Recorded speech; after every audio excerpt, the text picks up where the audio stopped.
Alright guys, so now I have the Suzuki 1050 V-Strom.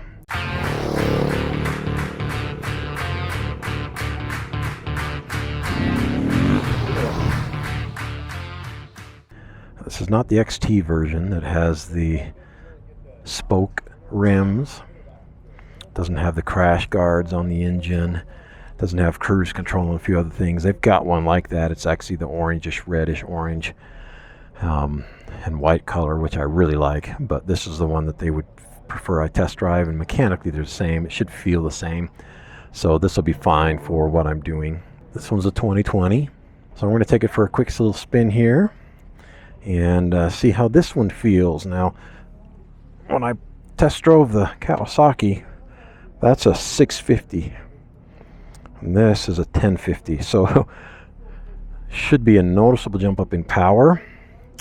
The wheelbase is longer in this than it is on the Kawasaki, and it has a 19-inch front wheel, which the Kawasaki does not have. The Kawasaki has a 17-inch front wheel, so this one should be more stable off-road. It's got a lot more fancy dash, that's for sure. Fires right up. ABS is on, traction control is on. Alright, let's go see how this does here. Let's see how this one feels in comparison. It's very well balanced. Brakes are good. We're going to make the same loop I took on the Kawasaki earlier. A lot more let out on the clutch than what I'm accustomed to. Yeah, this definitely got a lot more power. This one wants to get up and go. Seating position on this one is more comfortable for me. It's a lot more comfortable. I don't feel so cramped up on it. I'm very relaxed sitting here on this one. I've got more space to shift forward and scoot back if I need to.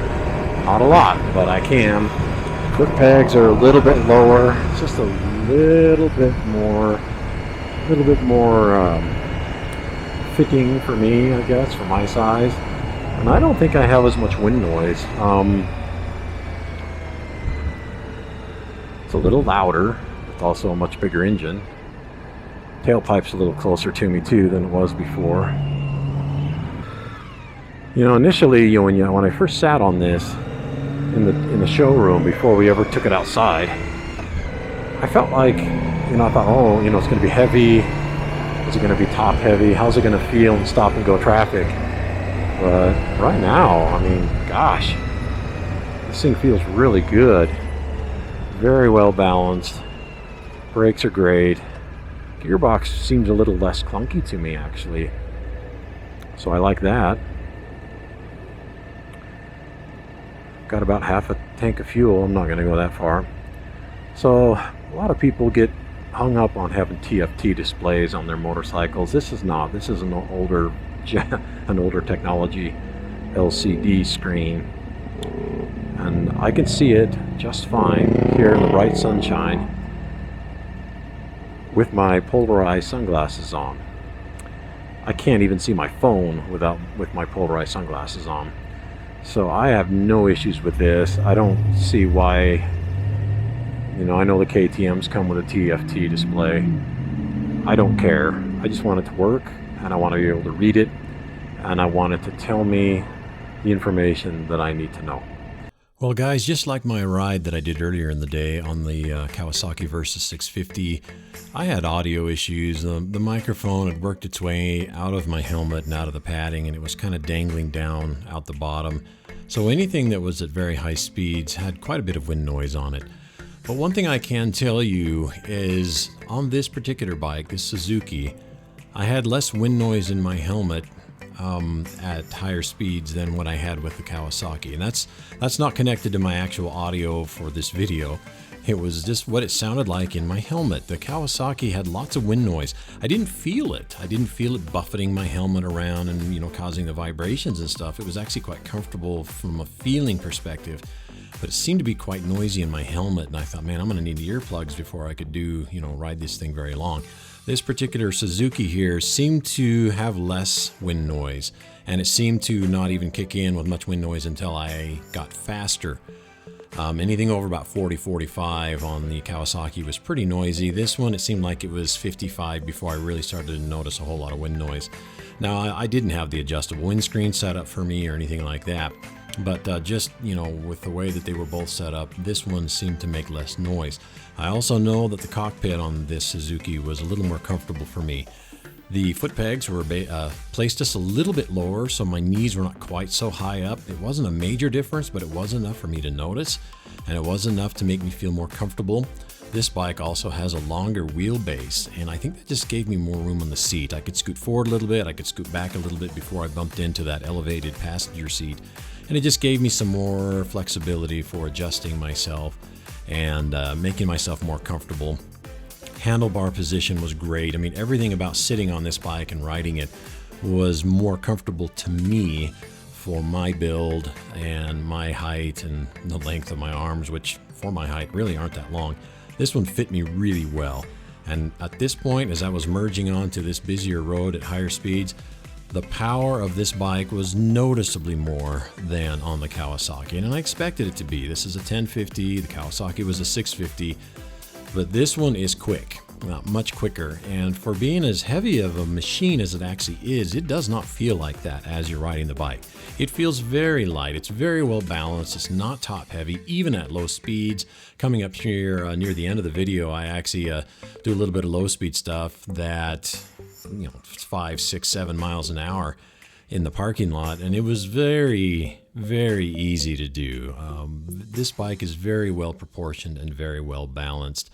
And I think if I were going to take this on any kind of long trips, I wanted to go to visit my folks in another state, make a 6, 7, 8 hour, road trip on the freeway across states, this is going to be a much better option than the Kawasaki would. Now, if I was just going to commute to work and keep it around town, then I think that the Kawasaki would be great as well. But I just think this one offers me more flexible uses for longer trips. It's going to be more powerful. It's going to have a better option to carry my wife on the back. And I just think in general, it's going to feel a lot more comfortable to me for long-term usage. Yeah, you could wheelie this thing so easy. It's got all kinds of pep and vim and vigor, way much more than that 650. Yeah, again, I expected that. I expected it to have more vim and vigor than the 650, but I was actually a little surprised at how much more powerful it felt. There was such a difference between the two of them. Now, that's not knocking on the Kawasaki, but there's a noticeable difference between this one and that one that is more so than what I figured 400 cc's would bring. Now, one thing to bring up here, this is a 2020 model of the V-Strom, and from 2014 to 2019, which is a prior version of the V-Strom, they called it the V-Strom 1000, I think, back then. The motor's the same, the displacement's the same, but they've remapped it, they have retuned it, and this newer version here, starting in 2020, they've got the power delivery higher in the RPM range. I guess the prior one, I never rode a prior one, but from what I could research and see and read, the older versions, most of the power was down low and it was more torque. It's very good at low RPMs. This one still has a lot of torque and it still feels really good at low RPMs, but when you get up into that 4,000, 5,000, range, for RPMs, this one really comes into its own, and it really likes to spin, and it likes to spin fast, it likes to rev up. Super fun, and it's got 3 modes on it, 3 mapping modes. There's an A, B, and C. A is the most responsive. That's the one that I think it defaults to when you start the bike up. B is sort of a medium, it's kind of toned down just a little bit, and C is the most muted power delivery, and that's going to be really good for wet pavement, rain, slick roads, things like that, when you don't want that much response from your throttle. But this thing was just so effortless. It would zip right up to 50 miles an hour in like second, third gear without even breaking a sweat. It was so easy. And I think that for most intents and purposes, look at that guy go by me. Yeah, wow. I hope he doesn't wreck. But I think for most intents and purposes, this bike is going to be the one that is going to suit me better, even though it does cost more money. but at the same time, you get what you pay for. It comes with more things on it, cruise control and some other options that the Kawasaki does not come with. And I think that if I had to choose between just these two bikes, this is definitely going to be the winner. Front brake's pretty good. I wouldn't call it amazing, but it's pretty good. It's not as grabby as my Beta, which is actually kind of nice. My Beta is a bit on the grabby side. Got to be careful with it or it'll, grab too much brake. Clutch is nice. Fair bit of let out on it, but not much. It's not too bad. It's less than the Kawasaki was. This motor here, it likes to rev. It likes to rev up quickly. It likes to spin. It's just got so much room. It's a lot more CCs than the 650 Versus, but this one's very peppy. It's very enjoyable. If you're wanting to overtake somebody and pass them, that's not going to be an issue. It's going to be a total non-issue. It's very easy to ride. Doesn't feel top heavy. You come up here, it's very well balanced. Come to a stop. Seat height's about the same. It might be just a smidge higher, but I am totally flat-footed and I can stand up and lift my butt off the seat if I wanted to. This is very, very good. This is the front runner right now. More power, more comfortable, more capable.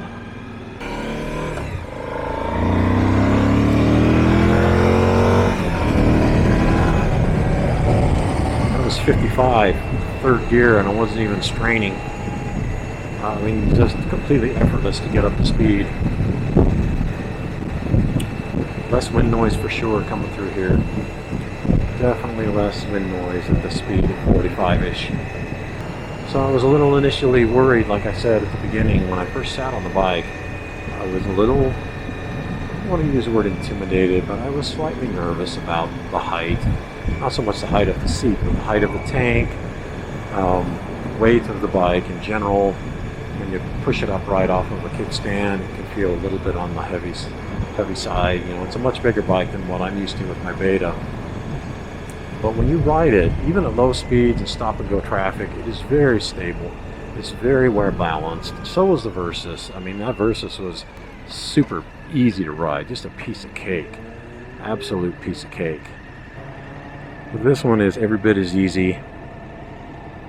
It is more money, but it comes better outfitted. It's also a lot more powerful. A lot more powerful. One thing I do notice about this is when you stop and you put your feet down at a light like this, your shins kind of bump up against the foot pegs, which I didn't notice on the Kawasaki. It's not too bad, but it is something to be aware of. I think a shorter person might have a little bit more trouble with it than me. I can actually kick my legs out to the side a little bit and get away from the foot pegs because I'm tall enough. But I think if somebody was 5'10", and riding this 5'9", it would probably be a little bit more of a challenge. It might be a little more uncomfortable. I don't think that's a deal breaker for me. It was something that I noticed. I'm not accustomed to putting my feet on the ground when I stop and having my feet banging into foot pegs. I just think it has to do with the way that they're placed front to back on the machine. It just seems to fall right down where you want to put your legs down. It really wasn't too bad. For me, it wasn't a deal breaker because I could get away from it. And the rest of the machine was so much fun to ride and so easy to ride and so well balanced that I just think that having the foot pegs kind of bumping into my calves a little bit as I stop is not really going to bother me a whole lot. So anyway, guys, I appreciate you coming along and bearing with me through the sort of stop and go audio through this thing. But I wanted to spare you some of the bad sounding audio and try and give you my thoughts as well. Between the two bikes, if I had to choose only between the two bikes, I would have to pick the Suzuki V-Strom 1050 for reasons that I've already laid out. It's more powerful, it's quieter wind noise, more comfortable for me to sit on. I just think it's going to be better for taking the wife on 2 Up and I think it's going to be more comfortable for us. I would get the XT version. I would like to have the cruise control on it. I would like to have the crash guards that the XT comes with. I would like to have the LED turn signals that the XT comes with, which this one that I was riding here does not have. It's just got your traditional blinkers, which as far as a visibility standpoint doesn't really bother me much, but I like LEDs. I don't have to worry about them burning out. So anyways, guys, if you enjoyed this, I would appreciate a thumbs up. I did want to make a quick comment that somebody commented on my first video to look at a used Africa Twin. Now, on this same day that I was filming all this, I actually did look at a brand new Africa Twin. And I think it would be an absolutely wonderful machine, but the seat, I don't believe the seat is going to help us go 2-up very well.